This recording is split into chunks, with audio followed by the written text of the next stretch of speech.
שלי ויובל חברים כבר חודש. שניהם תלמידי כיתה י"א מאותה שכבה. באחד מערבי שישי בילו עד מאוחר בדיסקוטק, רקדו, שתו כמה בירות, ובסיומו של הערב ליווה יובל את שלי הביתה. והתחילו להתחבק ולהתנשק. כשיובל מנסה מדי פעם להרים את חולצתה של שלי, שלי מחייכת חיוך ביישני ומורידה בכל פעם את החולצה, ואינה אומרת דבר.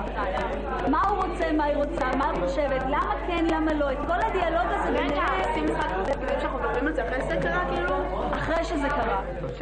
לא תמיד מדברים לפני? כן. אז איך יובל ידע? שמה? אם את מעוניינת או לא מעוניינת? זהו, שהוא לא ידע. זהו שהוא לא ידע.